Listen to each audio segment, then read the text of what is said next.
బంగ్లాదేశ్ లో హిందువులపై జరుగుతున్న దాడులకు నిరసనగా వికారాబాద్ జిల్లా తాండూరు బంద్ కు హిందూ ఐక్యవేదిక పిలుపునిచ్చింది. ఈ మేరకు వ్యాపారస్తులు స్వచ్ఛందంగా బంద్ కు సహకరించారు. ఈ సందర్భంగా బంగ్లాదేశ్ లో హిందువులపై దాడులను ఖండించారు.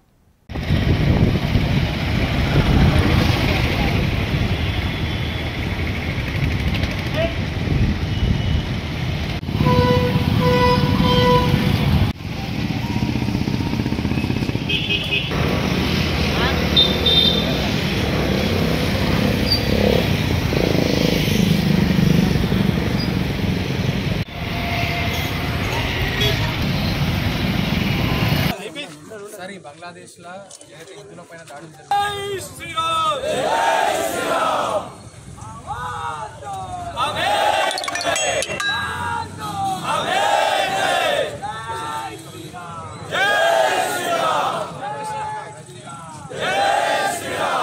జరిగినాయో, అఘాయిత్యాలు ఏవైతే జరిగినాయో, అమానవీయ ఘటనలు ఏవైతే జరిగినాయో అంటూ దారుణంగా రేపులు చేసి మరి అన్యాయంగా చంపి మరి ఇంకో విషయం మనం గుర్తుపెట్టుకోవాలి ఏంటంటే బంగ్లాదేశ్ కి స్వాతంత్రం వచ్చింది మన నుంచే. భారతదేశం పాకిస్తాన్ తో యుద్ధం చేసి బంగ్లాదేశ్ కి స్వాతంత్రం ఇచ్చింది. ఆ స్వాతంత్రం ఇచ్చిన బంగ్లాదేశ్ లో ఈ రోజు కేవలం వాళ్ళు ఒక అంశాన్ని అడ్డు పెట్టుకొని కేవలం ఒక వర్గాన్ని మాత్రమే టార్గెట్ చేసి ఇలా మనం అందరు శాంతి కోరుకుంటున్నాం. ఖచ్చితంగా కూడా మనోళ్ళని టార్గెట్ చేసి మరి దాడి చేయడం అనేది చాలా అమానవీయం. కాబట్టి ఖచ్చితంగా కూడా దీన్ని మన హిందూ సమాజం అంతా కూడా తీవ్రంగా ఖండిస్తూ ఉంది.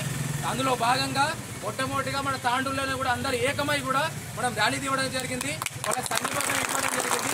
ఇంకా కూడా భవిష్యత్తులో ఎక్కడా కూడా ఇప్పుడు హిందువులంతా కూడా ఏకమైనరు.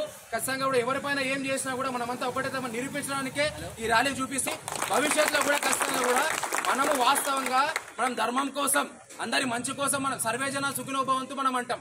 కానీ మన ప్రాణాలు లేకపోతే మనం ఏం చేయాలి? అన్ని వ్యాపార సంఘాలు, ఇతరత్ర స్వచ్ఛంద సంస్థలు, వివిధ పార్టీలకు అతీతంగా అందరూ కూడా ఈ కార్యక్రమంలో పాల్పంచుకోవడం చాలా శుభసూచకం. ఏదైతే స్వామీజీ గారు చాలా విషయాలు చెప్పడం జరిగింది, ఈ దేశంలో మైనార్టీలుగా ఉన్నటువంటి ప్రతి వ్యక్తి కూడా ఈ ప్రభుత్వ ఫలాలన్నీ కూడా మనకంటే ముందుగా వాళ్ళందరూ కూడా అనుభవిస్తున్న తీరుని మనమందరం కూడా గమనించాల్సిన అవసరం ఉంది. ప్రపంచంలో ఏ దేశంలో కూడా ఇంత శాంతియుతంగా ఇన్ని రకాల ప్రభుత్వ వసతుల చేత సొంత కుటుంబ సభ్యుల్లాగా మనమందరం కూడా ఈరోజు మైనార్టీలని అన్ని రకాల వాళ్ళని, ముస్లింలను కానీ క్రిస్టియన్స్ కానీ మన కడుపులో పెట్టుకొని చూస్తున్నటువంటి పరిస్థితులు ఈ దేశంలో ఉన్నప్పటికీ కూడా మనం మైనార్టీగా ఉన్నటువంటి బంగ్లాదేశ్ ఒకప్పుడు మన భూభాగమే అయినప్పుడు కూడా పాకిస్తాన్ లో కావచ్చు, బంగ్లాదేశ్ లో కావచ్చు, విచక్షణ లేకుండా అనేక రకాల అత్యాచారాలు చేస్తుంటే ఇక్కడ ఉన్నటువంటి కుహనా శక్తులు ప్రధానంగా మనం గతంలో అనేక సార్లు చూసినాం. ఓవైసీ నాయకుడు ఇక్కడ కల్లబొల్లి మాటలు మాట్లాడుతూ అక్కడ హిందువులే ముస్లింలే